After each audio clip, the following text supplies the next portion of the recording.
Hello and welcome to instruction video number 3 for the Superjig 2.0. In this video I will beef up things a little bit and work with larger joints than before. I will show you how to cut bridle joints, both normal ones and angled.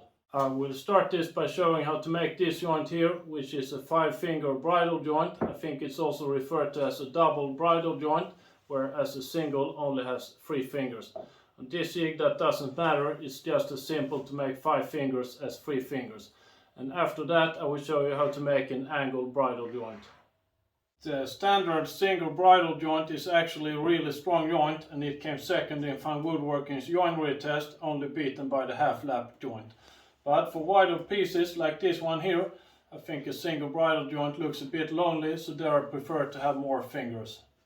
The angled bridle joint, which I will show after the standard one, I would say is a very useful joint for angled joinery. For instance, on this bedside table where I have a base with these splayed legs leaning slightly outwards.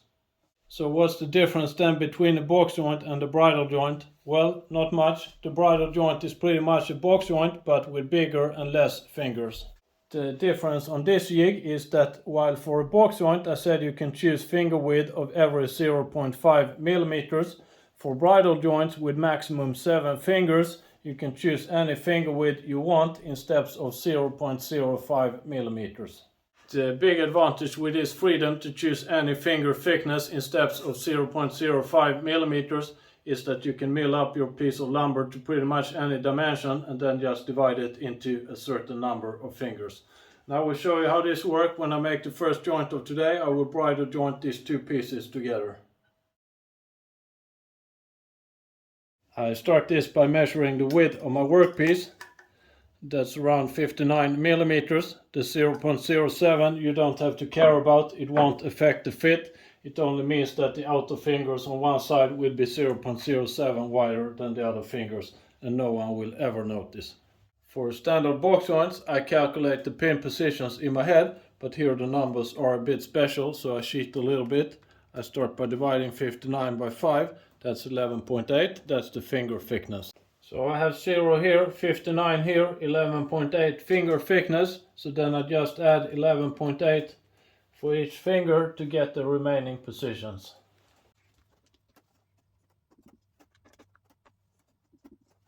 If you end up with a very uneven number when you divide your width with the number of fingers, let's say that I would have ended up with 11.81264 something, whatever, just round it up or down to closest 0.05. This won't affect the fit, it will only affect the final finger, and that amount will be extremely small.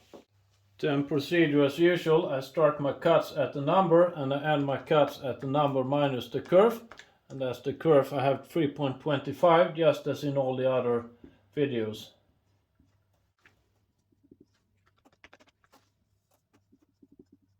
It's time to place the colors, so the 0 gets a green pin as usual, the next one gets the red pin, then we have the blue one and the black one. Then it's time to bring out more colors. 47.2 gets a light blue and the final one gets an orange.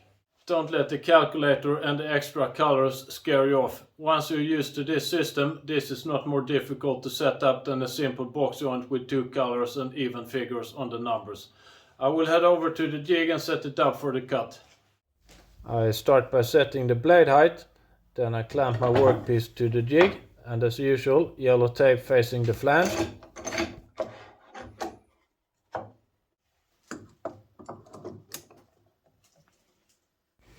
Then I move the carriage to the 0 position, insert the green pin and I 0 the scale ring and the movable scale, and I make the first line on the template the green line.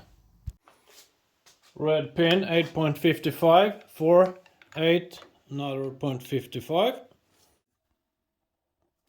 Blue pin 23.6, we're at 12, 16, 20 and another 3.6. Blue pin. Black pin 32.15, we are at 24, 28, 32 and another 0.15. Black pin.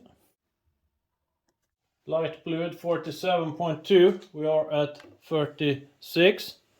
40, 44, and another 3.2 light blue pin. The final pin, the orange one, at 55.75, we are at 48.52, and another 3.75 to reach 55.75, orange pin. Template completed, including the pin positions, and this is similar to box joint, so I will start cutting before this green pin on this side and finish cutting after the orange pin on this side.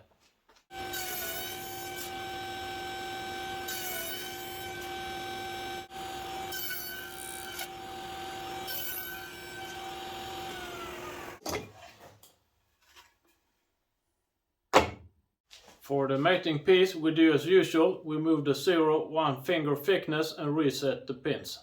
When the control wheel is this crowded, I remove all the pins except for the green one. Then I will move the 0-1 finger thickness, that's 11.8 millimeters. That's 4, 8, and another 3.8. So I move the green pin to the 3.8 hole and I zero the scale ring in that position. With the pin positions written on the templates, it's simple to put them back where they were.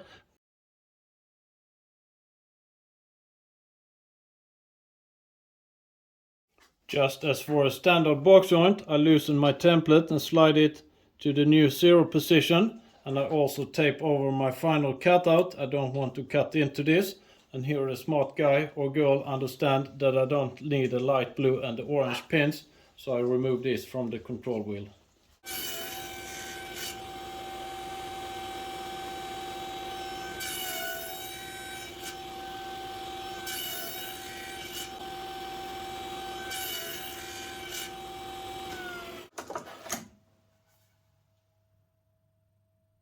It's time for dry fit test. Yellow tape, yellow tape.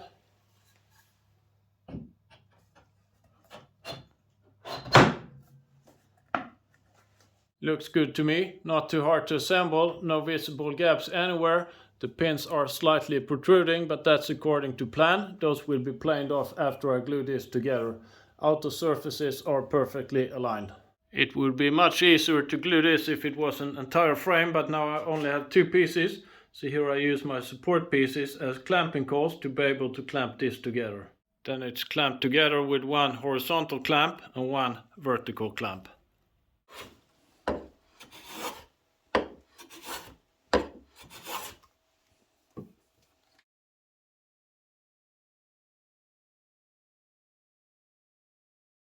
As you could see here, this jig is not only limited to cutting small box joints, it also cuts this larger type of construction joints with the same kind of accuracy.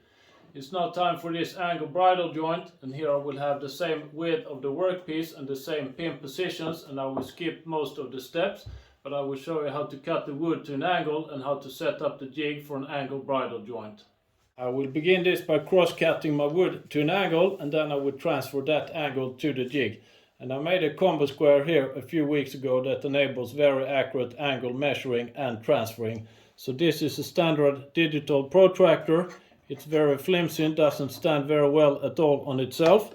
This is a standard square. It stands very stable on itself. So I drilled 2 holes through the protractor, and then I drilled and tapped 2 holes in the square. Then I just temporarily mount the protractor to the square using 2 thumb screws through the holes in the protractor. I will be cutting this bridle joint to 10 degrees. The angle itself is not of any importance, it's just an example. So I set the protractor to that angle, and now this stands very stable on the table saw while I adjust the angle, and I easily see when I approach the correct angle. There.